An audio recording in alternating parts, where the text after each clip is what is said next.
And Sanders, who has raised more of it than anyone in the field, had plenty to spend. But most public messaging was put on pause. Outside the narrowest bands of Sanders' inner circle, rumors and speculation about his health and the future of the campaign began to intensify. When we have those quarters where you're reporting it as X million dollars and this many donors, those donors are more like the fear, the doubt, and inevitably, the revival. On the night he fell ill in Las Vegas, Sanders was lagging in both national and early state polling. To the many observers who already doubted his staying power in such a deep field, the consensus hardened. Sanders surely was done for. Visit CNN's election center for full coverage of the 2020 or see little more than 4 months later, Sanders is preparing for the Nevada caucuses as the primary's frontrunner. He finished in a virtual tie with former South Bend, Indiana, Mayor Pete Buttigieg in Iowa and won narrowly in New Hampshire. The party's moderate wing is splintered, with former New York Mayor Michael Bloomberg splurging on ad buys ahead of Super Tuesday. Former Vice President Joe Biden is gearing up for what could be his last stand in South Carolina and Massachusetts Sen. Elizabeth Warren is still searching for her foothold, casting herself as the unity candidate, as the progressive base consolidates around Sanders and moderates flock to Minnesota Sen. Amy Klobuchar and Buttigieg. The Sanders campaign without Sanders. A day or two after Sanders' heart attack, Pete D'Alessandro, who helped run the senator's 2016 Iowa campaign and served this time around as a senior advisor there, left his place in Des Moines and stopped by a local field office. So I happened to pop in there, and they usually have 2, 3, 4 phone bankers just naturally in there doing things, D'Alessandro remembered. And they had doubled it. They had 8 or 10 phone bankers in there. And then we found out it was happening everywhere. It was basically people, independent of each other, saying, "All right, well, he's down for the count now, so we've got to pick this up." There had been no call to arms from the campaign hierarchy. No emails went out asking volunteers and supporters to pick up the slack with Sanders hospitalized in Nevada and then, a few days later, back home in Vermont for a brief recovery period and some doctor visits. The fact that they did that without any emails saying, Bernie needs your help, because we shut it down for obvious reasons, and the fact that when I went in there and it was happening is when you realize that this can't be replicated, D'Alessandro said. The explosion of unsolicited volunteer activity confirmed what many on his staff already suspected, or hoped to be true, that their decision to hand over so much power to supporters had created a campaign machinery that would not be slowed, or deterred, by even what many looking in from the outside considered an existential crisis. Earlier that year, as the campaign reconstituted itself, top officials also made a choice right out of the gate to forego the hiring of an outside strategic consulting team, instead keeping their entire operation in-house. It was controversial at the time because it meant divorcing Sanders from strategist Tad Devine and an operation that had played a big role in his 2016 success. A senior Sanders aide said the move helped create a more streamlined, cohesive decision-making structure with less outside noise or potential for infighting. Nobody at the top had a financial interest in the future of the campaign. There was never a question of anyone's motives, the senior aide said. Our interests are all directly tied to Bernie Sanders winning the White House and eventually implementing his vision for our country. But in a primary contest, especially one that culminates in the deep of winter, more mundane challenges can also feel like defining tests. A brute force in Iowa, that means dealing with the weather. And in the first few weeks of the new year, it meant that organizers had to navigate a storm front that forced a number of campaigns to cancel scheduled events. You can't touch the raw power of the largest field staff and volunteer base. That's the secret sauce, Bill Neidhart, who served as Sanders' deputy Iowa state director, told CNN.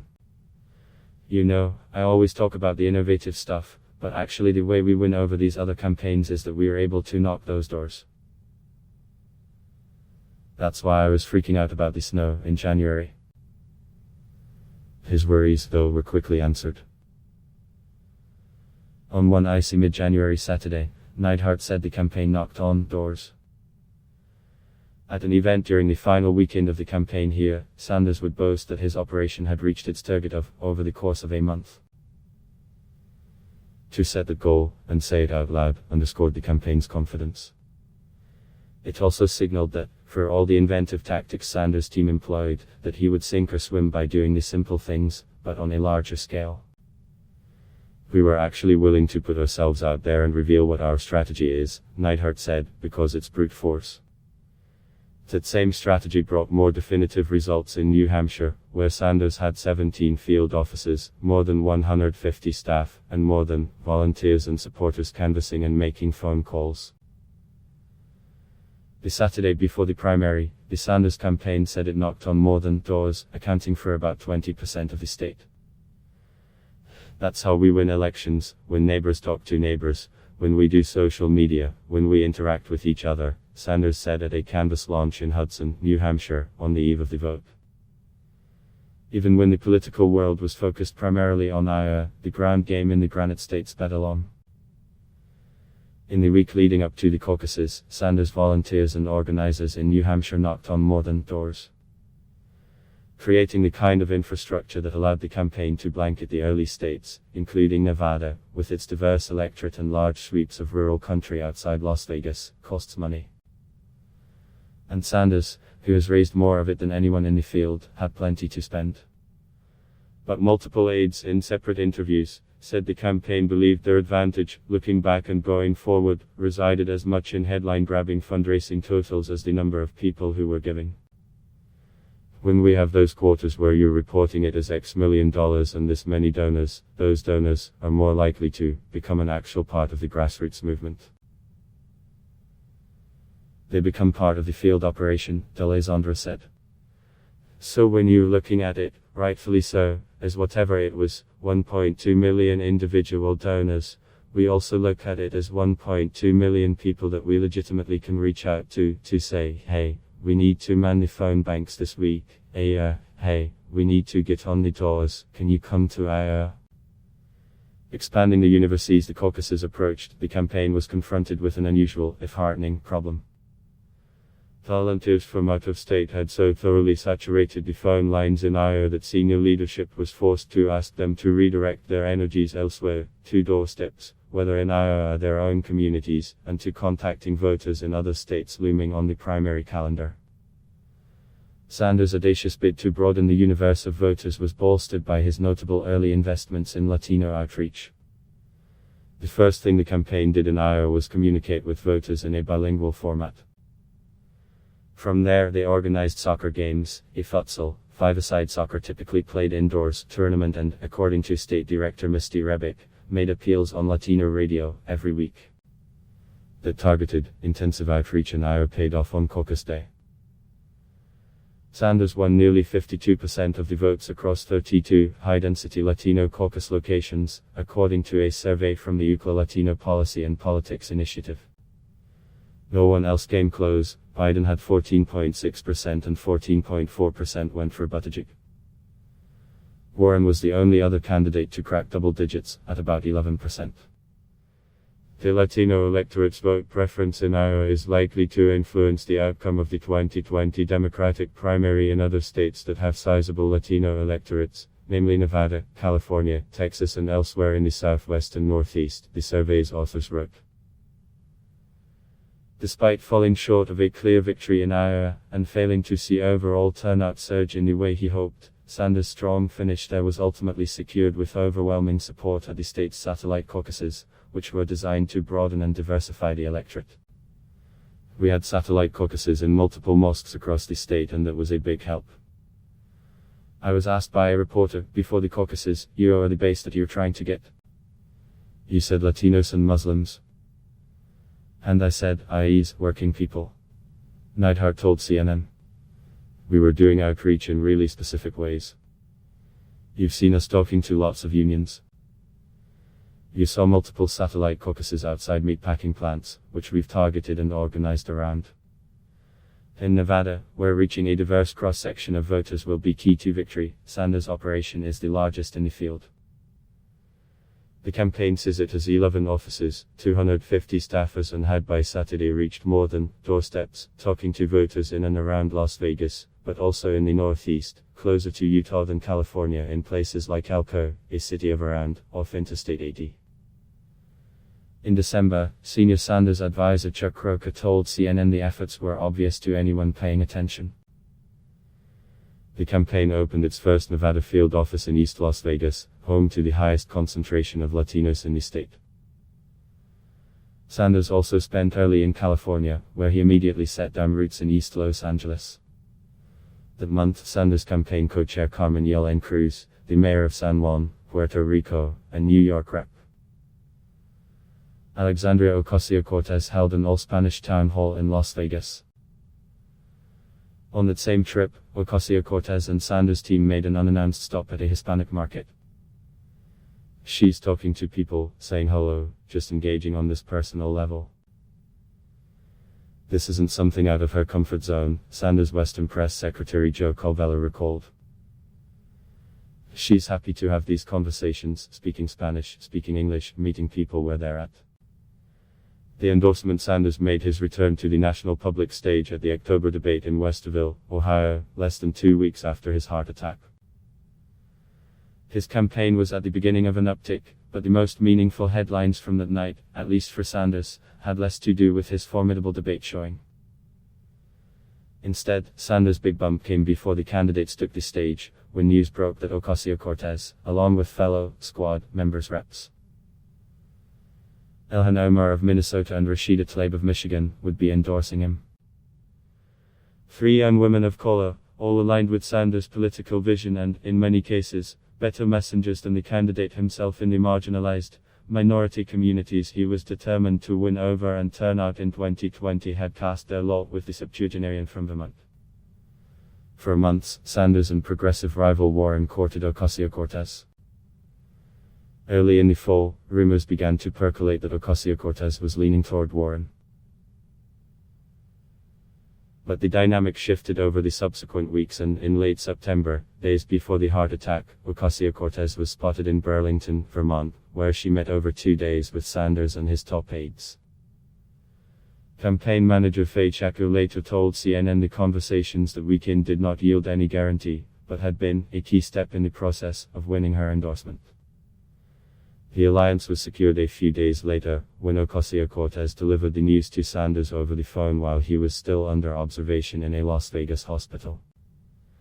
"I knew that I couldn't sit this cycle out," she told CNN, "and it's really nerve-wracking to feel like you have any sort of influence in an American election.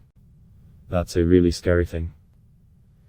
After the trip to Burlington and what Ocasio-Cortez later described as a moment of clarity, the freshman congresswoman made her move. "I called him when he was in the hospital and I wished him well," Ocasio-Cortez recalled, "and I said, you're going to move forward. Let's do this together." Their conversation was brief. He was just really happy. He just said, "Great, and let's change the country, or something to that effect," Ocasio-Cortez said. He really cares. But it was also pretty short too. He is a very strong, she stopped and laughed, searching for the right term, economy of words. Ocasio-Cortez spoke to Warren, whom she called a fabulous candidate, running an incredible campaign, right around the time the news of her decision came out, shortly before the Ohio debate. Within days, she starred at a massive rally for Sanders in New York City. Then it was off to Iowa, where Ocasio-Cortez stomped for Sanders at electric rallies and knocked doors with his organizers and volunteers. Explaining how Ocasio-Cortez's endorsement materially helped the campaign, Iowa State Director Misty Rebick, echoing what other senior campaign aides and those close to them had theorized, said she opened the door to a part of the electorate that might not have previously considered Sanders. "I think that there were a lot of young women who were I've had lots of people tell me, who were leaning Warren because they want a woman and they feel strongly about having a woman in the White House and her policies are very similar to ours," Rebick said. But then it was like, wait, why is ARC endorsing Bernie? I identify with ARC. A lot of white women do in Iowa, and young women under 30 and 40. It kind of made people reorient themselves for a second and ask, what is she seeing that I'm missing? Can this work? Even within the campaign, there was, at least in the earlier stages of this long contest, a question of whether its unique approach, by focusing so intensely on voters who do not, historically, go to the polls in the same numbers as the more affluent, could successfully pull together a winning coalition. Neidhart, who had previously worked for Wisconsin Sen. Tammy Baldwin, said his aha moment came on a sweltering June afternoon in Cedar Rapids, where nearly the entire field of candidates had gathered for the state party's Hall of Fame event. Sanders began the day by holding a small rally with Fight for 15 activists outside a McDonald's within walking distance of the Hilton Doubletree Hotel, which hosted the celebration. After Sanders and others gave some brief remarks through a glitchy megaphone, the group began to make its way to the city's main drag, where supporters from other campaigns had been camped out with signs, chanting and chatting up voters throughout the afternoon. I think about the day a lot because I had been in I District of Columbia talking about how we're going to build this working class movement and that's what's gonna win it. And that's how we'll overcome whatever the challenges are, Neidhart, who moved to Iowa in October, told CNN. I always knew the theory of the case. I always knew what the goal is there. But I just didn't know if it really worked. I had no idea. I had never seen it in Iowa, at least. But the sight of Sanders, flanked by activists and local wage workers, arriving on the scene, clogging up the main thoroughfare, created what Neidhart described as a touchstone moment for the Sanders team. Every other campaign was out there in colored coordinated dress, had their chants printed out on paper, had everyone wearing the same t-shirt. People bought leggings the same color as their t-shirt. Just coordinated and really looking good, he said. Then we came in, marching from a McDonald's where people literally walked off the line. And it was just a cacophony of sound and noise and all different color signs and a barrage coming down the street. I was like, wait a second, I think we actually get what we're trying to do here.